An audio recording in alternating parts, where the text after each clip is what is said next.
C നിങ്ങൾ രണ്ടുപേരും ആർട്ടിസ്റ്റുകളാണ്, രണ്ടുപേരും ഒരേ മേഖലയിലുള്ളവരാണ്, രണ്ടുപേരും രണ്ട് ഡിഫറെന്റ് ക്യാരക്ടറുമാണ്. അപ്പോൾ ഇതിനിടയിൽ അപ്പോൾ ഭയങ്കര ഭയങ്കര പ്രശ്നമാണ്. രണ്ടുപേരും ഒരേ കാര്യത്തിൽ രണ്ട് രീതിയിലാണ് നോക്കി കാണുന്നത്. അപ്പോൾ ആ ഒരു കോൺഫ്ലിക്റ്റ് ഉണ്ടാവാറുണ്ടോ? രണ്ടുപേർക്ക് രണ്ട് സ്വഭാവം നന്നായി. രണ്ടുപേരും കിടന്ന് കലകലകലകലാന്ന് പറഞ്ഞെങ്കിൽ എന്തായാലും അവസ്ഥ. ഒരാൾ സൈലന്റ് ആയതുകൊണ്ട് വലിയ കുഴപ്പമില്ല. പിന്നെ എനിക്ക് തോന്നിയിട്ടുള്ളത് എന്താ വെച്ചാൽ ഇപ്പം ശ്രീ എല്ലാ കാര്യങ്ങളും കുറച്ചൊന്നും ഇങ്ങനെ അങ്ങനെ ആലോചിച്ച് ഞാൻ അങ്ങനെയല്ല, പെട്ടെന്ന് എനിക്ക് നടപ്പാക്കണം കാര്യങ്ങൾ. സമയം കളയില്ല. നേരത്തെ പറഞ്ഞ പോലെ എല്ലാ സമയവും എനിക്ക് വളരെ വിലപ്പെട്ടതാണ്. അപ്പം അത് എനിക്ക് തോന്നുന്നു ഇപ്പൊ ശ്രീ എന്താ ചെയ്യാച്ചാൽ അത്തരം കാര്യങ്ങൾ എന്നെ അങ്ങോട്ട് ഏൽപ്പിക്കും. എന്താ പറയണ്ടേ, ഇപ്പൊ എനിക്ക് തോന്നുന്നു പല പ്രോഗ്രാമുകളുടെ പുള്ളിയുടെ മാനേജറായിട്ടൊക്കെ ഞാൻ വർത്താനം പറയും. കാര്യങ്ങൾ പെട്ടെന്ന് തീരുമാനിക്കണല്ലോ, ആലോചിക്കാൻ കുറെ സമയം എടുക്കുമല്ലേ. ഞാൻ തിരിച്ചു വിളിക്കാന്നൊക്കെ പറഞ്ഞിട്ട് പുള്ളി മറന്നു പോകും, അല്ലെങ്കിൽ അവര് വിളിച്ചെങ്കിൽ ചിലപ്പോൾ കിട്ടില്ല. അങ്ങനെയൊക്കെയുള്ള സംഗതികളൊക്കെ ഒഴിവാക്കാൻ വേണ്ടിയിട്ട് ഞാൻ തന്നെ ഇനിഷ്യേറ്റീവ് എടുത്ത് എല്ലാ കാര്യങ്ങളും അങ്ങ് ഡീലാക്കും. അതുകൊണ്ട് പിന്നെ വലിയ പ്രശ്നമില്ല. അതാണ് കല്യാണം കഴിഞ്ഞതിന് ശേഷം അദ്ദേഹത്തിന് ഒരു ഭയങ്കര ചിട്ട വന്നു എന്നൊക്കെ പറയുന്നതാണോ? അതിലൊന്നും വലിയ കാര്യമില്ല. അല്ലെങ്കിലും പുള്ളി ഭയങ്കര ചിട്ടയുള്ള ആളായിരുന്നു. ചിട്ട കുറഞ്ഞെങ്കിലേ ഉള്ളൂ ഇപ്പോ. വഴി തെറ്റിച്ചു. അതെ. ഓക്കെ. ഈ ഒരു എന്താ പറയാ, വളരെ പെട്ടെന്നാണ് കല്യാണം കഴിക്കാനുള്ള ഡിസിഷനും എടുത്തത് എന്ന് പറയണം. ഇപ്പൊ നമ്മുടെ ഇത്രയും കാലമായിട്ട് അറിയുന്ന വ്യക്തിയാണ്, നമ്മുടെ സുഹൃത്താവുമ്പോൾ നമുക്ക് ആ സുഹൃത്തിന്റെ എല്ലാ പ്രശ്നങ്ങളും അറിയാം. നല്ല ഗുണങ്ങൾക്കൊപ്പം തന്നെ സുഹൃത്തിന്റെ എല്ലാ പ്രശ്നങ്ങളും അറിയാം. ആ സമയത്ത് ഇങ്ങനെ അയ്യോ ഇതൊക്കെ ഈ ഒരു സ്വഭാവം എനിക്ക് പ്രശ്നമാവോ എന്നൊക്കെ ആലോചിച്ചില്ലേ? പ്രശ്നമാവോന്നൊന്നും ആലോചിച്ചിട്ടില്ല. പക്ഷെ ഞാൻ പറഞ്ഞില്ലേ, ഇത് എന്ത് വന്നാലും ഞാൻ അതിനപ്പുറം മറികടക്കും എന്നുള്ളൊരു തീരുമാനം എനിക്ക് എപ്പോഴോ എടുത്തിട്ടുണ്ട് ഞാൻ. ഇനി എന്ത് സംഭവിച്ചാലും ഞാൻ അതെല്ലാം മറികടക്കും എന്നുള്ള തീരുമാനം എനിക്കുണ്ട്. അപ്പൊ ഇനി ശ്രീ എന്ത് കാണിച്ചാലും അത് ശരിയാക്കാനായിട്ട് എനിക്ക് പറ്റും. ആ ഒരു വിശ്വാസത്തിലാണ് ഞാൻ പോണത്. അങ്ങനെ തന്നെയാണല്ലോ, നമ്മൾക്ക് എന്തെങ്കിലും ഒരു വിശ്വാസം ഇല്ലാതെ നമുക്ക് മുന്നോട്ട് പോകാൻ പറ്റില്ല. അപ്പം അത്തരം ഇപ്പൊ എന്റെ വീട്ടിൽ വളർന്ന ഒരാളല്ല പുള്ളി. അതെ. എൻ്റെ വീട്ടിൽ തന്നെ വളർന്ന ഞാനും ചേച്ചി രണ്ട് സ്വഭാവമാണ്. ചേച്ചി വളരെ സൈലന്റ് ആയിട്ടുള്ള ഒരാളും ഞാൻ ഇതിന്റെ നേരെ ഓപ്പോസിറ്റുമാണ്. അപ്പോൾ ഒരേ വീട്ടിൽ തന്നെ അങ്ങനത്തെ ആൾക്കാരാണ് ഉള്ളത്. അപ്പൊ പിന്നെ ഇങ്ങനെ വേറൊരു വീട്ടിൽ വളർന്ന ആള് എന്നെ പോലെ ആണെന്ന് ഞാൻ ശടിച്ചിട്ട് കാര്യമില്ല. പക്ഷെ എൻ്റെ ഇഷ്ടം ഇതാണ്, എനിക്ക് ഇഷ്ടമില്ലാത്തത് ഇതാണ് എന്ന് ഞാൻ തുറന്നു പറയും. അപ്പം മനസ്സിലാവൂലോ. അതാണ് അവിടുത്തെ കാര്യം. അതല്ലാതെ വേറെ മാജിക് പരിപാടികളൊന്നുമില്ല. കരിയറിന്റെ കാര്യത്തിൽ, അതായത് നമ്മൾ എടുക്കുന്ന വർക്കുകൾ, ചെയ്യുന്ന ജോലി കഴിഞ്ഞിട്ടുള്ള ക്രിറ്റിസിസം, അങ്ങനത്തെ കാര്യങ്ങളൊക്കെ ഡിസ്കഷൻസ് ഉണ്ടാവാറുണ്ട്? അതുണ്ട്. അത് വളരെ വളരെ എനിക്കത് ഭയങ്കര സപ്പോർട്ടും ആണ്. കാര്യം എനിക്ക് എന്ത് പ്രോഗ്രാം വേണമെങ്കിലും ചെയ്യാൻ ഉള്ള ഇത് പുള്ളി തരേണ്ട ആവശ്യമില്ല. പക്ഷെ ഞാൻ പറയുന്നത്, ഇപ്പം നീ എന്തിനാ അങ്ങോട്ട് പോയത്, അല്ലെങ്കിൽ നീ എന്തിനാണ് ഇത്ര മണിക്ക് ഇവിടെ വരണ്ടേ, അത്തരം പ്രശ്നങ്ങളൊന്നുമില്ല. നമ്മളെ ഫീൽഡ് ഇതാണെന്ന് കൃത്യമായിട്ട് അറിയാം. ഇപ്പൊ പലപ്പോഴും നമ്മുടെ ഫാമിലി ഫങ്ഷൻസ് ഒക്കെ വരുമ്പോൾ നമുക്ക് ഷൂട്ടായിരിക്കും. അപ്പൊ നമുക്ക് പോവാൻ പറ്റിയെന്ന് വരില്ല. അങ്ങനത്തെ സാഹചര്യങ്ങളും ഒക്കെ മനസ്സിലാക്കണം. രണ്ടുപേരുടെ സൗകര്യം മാത്രമല്ല, അവിടെ വേറെ ഒരുപാട് കാര്യങ്ങൾ ഉണ്ടാവും. പക്ഷെ അതെല്ലാം കൃത്യമായി മനസ്സിലാക്കുന്ന ആളാണ്. പിന്നെ ഇപ്പൊ മറിമായൊക്കെ കണ്ടിട്ട് എനിക്ക് കൃത്യമായിട്ട് അഭിപ്രായം പറയാറുണ്ട്. അത് ഇഷ്ടമായിട്ടില്ലെങ്കിൽ ഇഷ്ടമായിട്ടില്ല, അങ്ങനെ ചെയ്തു നോക്കൂ, അതെല്ലാം പറയാറുണ്ട്.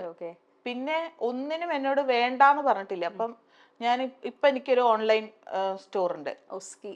ഓസ്കി എന്നാണ് അതിന്റെ പേര്. ഓസ്കി ഡിസൈൻസ് എന്നാണ്. അപ്പൊ അത് ചെയ്യട്ടെ, വേണ്ട നിനക്ക് സമയമില്ലല്ലോ, നീ ചെയ്യണ്ട, അതല്ല. ചെയ്തോ, നിനക്ക് ഇഷ്ടമുണ്ടെങ്കിൽ നീ ചെയ്തോ, ഓക്കെ അല്ലേ, അത്ര മാത്രമേ ഉള്ളൂ. അല്ലാതെ ഒരിക്കലും എന്നെ നിരുത്സാഹപ്പെടുത്തിയിട്ടില്ല ഒരു കാര്യത്തിനും. ഇപ്പൊ നമ്മള് ഏറ്റവും ലേറ്റസ്റ്റ് വിശേഷം പറഞ്ഞില്ല, ഇത്ര നേരം നമ്മളതിനെ പറ്റി ചോദിച്ചിട്ടേ ഇല്ല, പഞ്ചായത്ത് ചട്ടി. പേര് പറയുമ്പോ ചെറിയൊരു ചമ്മലുണ്ട്. എന്നാലും ഒരു ചമ്മലിന്റെ ആവശ്യമില്ല. നമ്മള് എറണാകുളം സൈഡിലുള്ളവർക്കറിയാം, എറണാകുളത്ത് കൂടി പോകുന്ന എല്ലാ ബസ്സുകളിലും എഴുതിയിട്ടുണ്ടാവും ജെട്ടി ജെട്ടി ജെട്ടി, അല്ലെങ്കിൽ അതിലെ കിളി പറയുന്ന jetty jetty jetty jetty jetty അല്ലേ, jetty Menaka. Jetty Menaka, jetty Menaka തന്നെയല്ലേ പറയാ.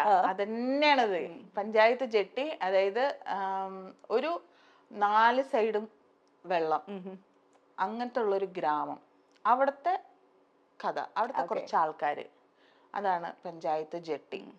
കുറേ സിനിമകൾ ചെയ്തിട്ടുണ്ട്. പക്ഷെ മറിമായൻ ടീമിനൊപ്പം സിനിമ ചെയ്യുമ്പോൾ ആ ഒരു സ്പെഷ്യൽ മൊമെന്റ് ആണ്. എന്താ പറയുക, എനിക്കൊന്ന് കുറെ നാൾ ആഗ്രഹിച്ചതിന് ശേഷമാണ് ഇത് വർക്ക്ഔട്ട് ആയത്. അപ്പൊ അങ്ങനെ ഉണ്ടായിരുന്നു. ആ സിനിമയുടെ ഒരു ഐഡിയ ആദ്യം എങ്ങനെയാ വന്നേ? ആ സിനിമയുടെ ഐഡിയ എന്ന് പറഞ്ഞാൽ സിനിമ ചെയ്യാൻ വേണ്ടിയിട്ടുള്ള ഒരു കഥയായിരുന്നില്ല ഇത്. ഞങ്ങളുടെ സലീമിക്ക ഒരുപാട് കൗണ്ടറിന്റെ ആളാണ്. എപ്പിസോഡുകൾ കണ്ടാൽ നിങ്ങൾക്ക് അറിയാം, അതൊന്നും എഴുതി വെച്ചിട്ടുള്ളതല്ല, പടപടാന്ന് അടിക്കുന്നതാണ്. ഇതുപോലെ പുള്ളി അവിടെ പഞ്ചായത്ത് മെമ്പറൊക്കെ ആയിരുന്നു. അപ്പൊ പുള്ളിയുടെ അനുഭവത്തിൽ നിന്നുള്ള ഒരുപാട് കഥകളുണ്ട്. ഞങ്ങൾ ഇങ്ങനെ ചിരിക്കും, കാര്യം അങ്ങനത്തെ കഥകളാണ്. അങ്ങനെ ഒരു ദിവസം ഇതെല്ലാം കൂടി കൂട്ടിയിട്ടുണ്ടെങ്കിൽ നമുക്കൊരു സിനിമയ്ക്ക് ചിരിക്കാനുണ്ടാവൂലോ എന്ന് പറഞ്ഞു. അപ്പൊ അത് അങ്ങനെ വെറുതെ കൂട്ടിയാൽ പറ്റില്ലല്ലോ. അപ്പൊ അത് കുറച്ച് അതിൽ എന്താ പറയാ, സിനിമേനെ ഗൗരവമായിട്ട് കാണുന്ന ഒരാൾ മണിയേട്ടനാണ്. അപ്പൊ മണിയേട്ടനും കൂടെ ഇരുന്നിട്ട് എഴുതി അതൊരു സ്ക്രിപ്റ്റായി. അപ്പൊ ഇതിനെ ആരെ കൊണ്ട് ചെയ്യിക്കും എന്ന് പറഞ്ഞ് മലയാളത്തിലുള്ള ഒട്ടുമിക്ക ആദ്യം നമുക്കൊരു പ്രൊഡ്യൂസർ വേണം. അപ്പോ ഇതെല്ലാം എഴുതി റെഡി ആയി കഴിഞ്ഞപ്പോ എന്താ പറയാ, ഒരു വിളി വന്ന പോലെ പെട്ടെന്നൊരു വിളി വന്നു ഉണ്ണി സാറിന്റെ, ഈ സപ്തതരംഗ് പ്രൊഡക്ഷൻസിന്റെ, നിങ്ങൾക്കൊരു സിനിമ ചെയ്യാൻ പറ്റുമോ? അതൊരു വല്ലാത്ത വിളിയായിരുന്നു. നമ്മൾ ആരും അങ്ങോട്ട് പോയിട്ടുള്ള വിളിയല്ല. അങ്ങനെ ഒരു വിളി വന്നു. ഓക്കെ, ചെയ്യാം, നമ്മുടെ കയ്യിൽ ഇങ്ങനെ ഒരു സാധനം ഉണ്ടെന്ന് മണിയേട്ടൻ പറഞ്ഞു. അവിടെ ചെന്നിട്ട് ഇത് ആരെ വെക്കും എന്ന് പറഞ്ഞിട്ട് ഈ മലയാളത്തിലെ ഏറ്റവും നല്ല യുവനടന്മാരുടെ ഒക്കെ കഥ പറഞ്ഞു. ആർക്കും ഈ അടുത്തൊന്നും ഡേറ്റ് ഇല്ല. അപ്പൊ ഒരുപാട് വർഷങ്ങൾ നമ്മൾ കാത്തിരിക്കേണ്ടി വരും. അപ്പോഴും സലിമിക്കയുടെ തമാശ രീതി പറഞ്ഞല്ല, 5-6 വർഷം കഴിയുമ്പോഴത്തേക്ക് നമ്മളൊക്കെ ഉണ്ടാവുമെന്നോ, ഇപ്പൊ തന്നെ വയസ്സായില്ലേ, നമ്മുടെ സ്ക്രിപ്റ്റ് സിനിമയാവാതെ ഇരുന്നു പോലെ. അപ്പൊ എന്തെയും അങ്ങനെയൊക്കെയുള്ള ഒരു ആലോചനയിൽ അവസാനം പ്രൊഡ്യൂസർ തന്നെയാണ് പറഞ്ഞത് നിങ്ങൾ ചെയ്യേ എന്നുള്ളത്. അത് പുള്ളിയുടെ ഒരു ധൈര്യമായിരുന്നു. അങ്ങനെയാണ് പിന്നെ ഇതെങ്കിൽ അങ്ങനെ ഒരു സിനിമ ആവട്ടെ എന്നുള്ള രീതിയിൽ സിനിമയാവുന്നു. പേരിലെ ഒത്തൊരുമ പോലെ തന്നെയാണ് ജീവിതത്തിലും സ്നേഹ ശ്രീകുമാറും. ഇൻഡസ്ട്രിയിൽ വരുമ്പോൾ തന്നെ സ്നേഹയുടെ പേരിനൊപ്പം ശ്രീകുമാർ എന്നുണ്ടായിരുന്നു. വിവാഹശേഷവും ആ പേര് സ്നേഹയ്ക്ക് മാറ്റിയിടേണ്ടി വന്നില്ല. സ്നേഹയും ശ്രീകുമാറും കഴിഞ്ഞ കുറച്ചു നാളുകളായി സോഷ്യൽ മീഡിയയിലെ ഒരു വലിയ ചർച്ചാ വിഷയം തന്നെയാണ്. ശ്രീകുമാറിനെതിരെ ഒരു ലൈംഗിക പീഡന ആരോപണ പരാതി വന്നിട്ടുണ്ടായിരുന്നു. ഉപ്പും മുളകും സീരിയലിലെ ഒരു നടൻ ബിജു സോപാനത്തിനും ശ്രീകുമാറിനുമെതിരെ ഒരു പരാതി നൽകി. ഒരു ലൈംഗിക പീഡന പരാതി. ഒരാൾ തന്നെ ഉപദ്രവിച്ചു എന്നും മറ്റൊരാൾ ഭീഷണിപ്പെടുത്തി എന്ന് പറഞ്ഞുകൊണ്ടായിരുന്നു പരാതി. അപ്പോൾ ഈ പരാതി വന്ന ശേഷം വളരെ വലിയ രീതിയിൽ ചർച്ചയായി. ഉപ്പുമുളകിൽ നിന്ന് ഇവരെ മാറ്റിയോ, അല്ലെങ്കിലും ഇവർ ഇങ്ങനെ തന്നെയാണ്, ഈ ഒരു ഇഷ്യൂ എങ്ങനെയാണ് ഇവരുടെ സ്നേഹയുടെയും ശ്രീകുമാറിന്റെയും കുടുംബ ജീവിതത്തെ ബാധിച്ചത് എന്നൊക്കെ ചോദിച്ചുകൊണ്ട്. എന്നാൽ തന്റെ ഭർത്താവിന് പൂർണ്ണ പിന്തുണ നൽകിക്കൊണ്ടാണ് സ്നേഹ ഒരു ചിത്രം പങ്കുവച്ചത്.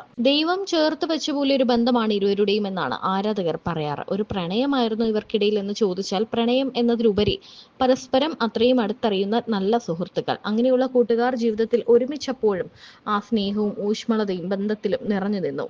സ്നേഹയിലെ പേരിനൊപ്പം സ്നേഹ ശ്രീകുമാർ എന്ന് ചേർത്ത് വെച്ചതോടെ മണ്ടോദരിയും ലോലിതനും ജീവിതത്തിലും ഒന്നായതോടെ ഇരുവരോടുമുള്ള സ്നേഹവും ആരാധകർക്ക് കൂടി. അടുത്തിടെ ഒരു പ്രതിസന്ധി ഘട്ടം ഉണ്ടായപ്പോഴും ശ്രീകുമാറിന്റെ ഒപ്പം തന്നെ സ്നേഹയും നിന്നു. ശ്രീകുമാറിനെ അത്രയും അടുത്തറിയുന്ന സ്നേഹ അല്ലാതെ മറ്റാർ അദ്ദേഹത്തിന് പിന്തുണ നൽകും? ക്രിസ്മസും ന്യൂ ഇയറും എല്ലാം ഇരുവരും ആഘോഷമാക്കി. ഇപ്പോഴിതാ തന്റെ പ്രിയതമയ്ക്കൊപ്പം മനോഹരമായ ചിത്രവും അതിനേക്കാൾ മനോഹരമായ ഒരു ക്യാപ്ഷനും ശ്രീകുമാർ പങ്കുവച്ചിട്ടുണ്ട്. പൊതുവെ സോഷ്യൽ മീഡിയയിൽ നിന്നും വിട്ടുനിൽക്കുന്ന ശ്രീകുമാർ അല്പം റൊമാൻറ്റിക് ഹാഷ്ടാഗുകളോടെയാണ് ചിത്രങ്ങൾ പങ്കുവച്ചത്. എന്റെ ശക്തി, എന്റെ പെണ്ണ്, strong family, my strength, my girl, strong family എന്നീ ഇംഗ്ലീഷ് ഹാഷ്ടാഗുകളോടെയാണ് ശ്രീകുമാർ പോസ്റ്റ് പങ്കുവച്ചത്. ഇരുവർക്കും ഒരു മകനാണുള്ളത്, കേദാർ. കുഞ്ഞിന്റെയും കുടുംബ വിശേഷങ്ങളും എല്ലാം സ്നേഹ സോഷ്യൽ മീഡിയ വഴി പങ്കിടാറുണ്ട്. അഭിനയത്തിന് പുറമെ ബിസിനസ് രംഗത്തേക്ക് കൂടി ചുവടുവെച്ച സ്നേഹയ്ക്ക് പൂർണ്ണ പിന്തുണയാണ് ശ്രീകുമാറും നൽകുന്നത്. മറിമായത്തിലൂടെയാണ് സ്നേഹയും ശ്രീകുമാറും സൗഹൃദത്തിലാകുന്നത്. ആ ബന്ധം ഇരുവരും ജീവിതത്തിലുടനീളം നിലനിർത്താനായി തീരുമാനിക്കുകയായിരുന്നു. 5 വർഷം മുൻപായിരുന്നു ഇവരുടെ വിവാഹം. അങ്ങനെ പ്രണയിച്ച് നടന്ന് വിവാഹിതരായവരല്ല, അതങ്ങ് സംഭവിച്ചതാണെന്നും സ്നേഹ പറഞ്ഞിരുന്നു. ഓസ്കാറിനും കേദാറിനും ഒപ്പമായി സന്തോഷകരമായ ജീവിതം നയിച്ചു വരികയാണ് സ്നേഹയും ശ്രീകുമാറും. ചാക്കോച്ചൻ രാജമാറ്റിയാഹു എന്ന് പറയുന്ന സിനിമയിലാണ് ഞാൻ ചെയ്തിട്ടുള്ളത്. അപ്പൊ കുറേ ദിവസം ഷൂട്ട് ഉണ്ടായിരുന്നു കോഴിക്കോട്. മഴയൊക്കെ ആയിട്ട് ഞങ്ങൾ പെട്ടിട്ട് അങ്ങനെയും കുറേ ദിവസം നീണ്ടു. അപ്പോ ആദ്യത്തെ തവണയ്ക്ക് നമ്മൾ കാണുമ്പോഴത്തേക്കും ഇങ്ങനെയാന്ന് നമുക്ക് അറിയില്ലല്ലോ. അതിൽ ആസിഫും ഇവര് ഭയങ്കര കൂട്ടാണ്. അവർ രണ്ടാളും എപ്പോഴും അവർ രണ്ടാളും ഒന്നിച്ച് ഭയങ്കര തമാശയൊക്കെ പറയണതൊക്കെ കാണാം. പക്ഷെ പിന്നെ കുറച്ച് ദിവസം കഴിഞ്ഞപ്പോഴത്തേക്കും നമ്മളായിട്ടൊക്കെ ഭയങ്കര കൂട്ടായ ആള്. പിന്നെ പുള്ളിയുടെ വൈഫും വരും. പിന്നെയുള്ള ഇതെന്താ വെച്ചാല് നമ്മള് ദംഷറാസ് കളിക്കുക, അല്ലെങ്കിൽ സിനിമയുടെ പേര് സ്വകാര്യമായിട്ട് പറഞ്ഞിട്ട് അത് ഇങ്ങനെ അഭിനയിച്ച് കാണിക്കില്ലേ, അതായിരുന്നു നമ്മുടെ മെയിൻ കളി. അത് അങ്ങനെയൊക്കെ ആയിട്ട് പിന്നെ അത് എങ്ങനെയത് പറയേണ്ടതെന്ന് എനിക്കറിയില്ല. പിന്നെ അത് അങ്ങനെ ആയി ഭയങ്കര ഒരു എല്ലാവരും അങ്ങനെ. അനുശ്രീ ആയിരുന്നു, അനുശ്രീ. പിന്നെ നിക്കി മാത്രമാണ് കുറച്ച് ദിവസം ഉണ്ടായിരുന്നുള്ളൂ. അപ്പൊ നിക്കിക്ക് പെട്ടെന്ന് നിക്കിയുടെ പോർഷൻസ് തീർക്കേണ്ടത് കൊണ്ട് നിക്കിക്ക് മാത്രം അതിൽ പങ്കെടുക്കാൻ പറ്റിയില്ല. ബാക്കി സെറ്റിലുള്ള എല്ലാവരും അതിൽ പങ്കെടുത്തിട്ടുണ്ട്. ഉണ്ട് ഷാജിൻ ചേട്ടൻ, ആസിഫ്, ചാക്കോച്ചൻ വളരെ തമാശയൊക്കെ പറഞ്ഞ് അങ്ങനെയൊക്കെ ഭയങ്കര രസമുള്ള ഒരാളാണ്. ഓക്കെ, രാജുവേട്ടൻ. ഇല്ല, ഞങ്ങള് വളരെ എന്താണ്, അദ്ദേഹം വളരെ ഫ്രണ്ട്ലി തന്നെയായിരുന്നു. ഞങ്ങൾ ഒരുമിച്ചുള്ള ആ ദിവസങ്ങളൊക്കെ വർക്കിനോട് ബന്ധപ്പെട്ട കാര്യങ്ങൾ മാത്രം സംസാരിച്ചിട്ട് പോകുന്ന ഒരു രീതിയിലായിരുന്നു. ഓക്കെ, അതുകൊണ്ട് ചേട്ടന് കുറച്ചുകൂടെ കംഫർട്ടബിൾ ആയിരുന്നു അല്ലേ? ശരിയാ, പൊതുവെ കേട്ടിട്ടുണ്ട് രാജുവേട്ടനും കുറച്ചുകൂടെ ഒന്ന് റിസർവ്ഡ് ആണ്, അധികം സംസാരിക്കൊന്നും ഇല്ലാന്ന് കേട്ടിട്ടുണ്ട്. ഓക്കെ, ആസിഫ് അലി. ആസിഫ് അലി ഞാൻ നേരത്തെ പറഞ്ഞല്ലോ, പിന്നെ അങ്ങനെ തന്നെയായിരുന്നു സെറ്റില്. ആദ്യത്തെ ഒരു 2-3 ദിവസമാണ് എൻ്റെ ഒരു ഉൾവലിവ് എനിക്കുണ്ടായിരുന്നത്. അവർക്ക് അതൊന്നും ഇല്ല. പിന്നെ ആസിഫ് ആ സമയത്താണ് എന്ത് ബൈക്കാണെന്ന് എനിക്കറിയില്ല, എന്തോ ഒരു ബൈക്കൊക്കെ കൊണ്ടുവന്ന് രാത്രി ചാക്കോച്ചനെ കൂട്ടി കറങ്ങാൻ പോവാ. ആൾക്ക് വണ്ടിയൊക്കെ ഭയങ്കര ഇഷ്ടമാണല്ലോ. പിന്നെ അന്നാണ് ആദ്യമായിട്ട് നേരിട്ട് മിനി കൂപ്പർ കാണുന്നത്. ആസിഫ് കൊണ്ടുവന്നിട്ട് മിനി കൂപ്പർ പുതിയതാണെന്ന് പറഞ്ഞിട്ട് അതൊക്കെ കൊണ്ടുവന്നു. പിന്നെ ഇഷ്ടമുള്ള ഫുഡുകളൊക്കെ പറയായിരുന്നു. കണ്ണൂര് ആണല്ലോ, അപ്പോൾ അവിടെ നല്ല ഭക്ഷണം ഉണ്ട് എന്നൊക്കെ പറഞ്ഞിട്ട് അങ്ങനെയൊക്കെ നന്നായിട്ട് സംസാരിക്കുകയൊക്കെ ചെയ്യണ. ലാലേട്ടൻ എങ്ങനെയാ ചേച്ചി? ലാലേട്ടൻ അത് എപ്പോഴും ഒരു അത്ഭുതം തന്നെയാണ്. കാര്യം ഞാൻ സിനിമ അല്ല, ഞാൻ ആദ്യം നാടകമാണ് ചെയ്തത്. അപ്പോൾ നാടകത്തിന്റെ റിഹേഴ്സൽ ഒരു 2 മാസത്തോളം ഉണ്ടായിരുന്നു. അപ്പൊ നമ്മള് എന്താ പറയാ, ഒരു ചമയങ്ങളും ഇല്ലാതെയാണ് ആളെ കാണുന്നത്. അപ്പോൾ പുള്ളിയുടെ ഒരു ഡെഡിക്കേഷൻ, പുള്ളി എന്ന് പറയുന്ന ആക്ടർ, എല്ലാം നമുക്ക് പഠിക്കാനുള്ളതായിരുന്നു. എൻ്റെ അടുത്ത് കൂടുതലും സംസാരിച്ചിരിക്കുന്നത് കഥകളിയെ കുറിച്ചായിരുന്നു. പുള്ളി വാനപ്രസ്ഥം ചെയ്തത് കൊണ്ട് തന്നെ കഥകളി ആൾക്ക് നല്ല ഇഷ്ടമാണ്. പക്ഷെ പഠിക്കാനുള്ള ഒരു സമയം കിട്ടിയിട്ടില്ലല്ലോ. പക്ഷെ എങ്കിലും വാനപ്രസ്ഥത്തിന് വേണ്ടി പഠിക്കാൻ പറ്റിയത് ഭാഗ്യം എന്നുള്ള രീതിയിലായിരുന്നു സംസാരിച്ചിരുന്നത്.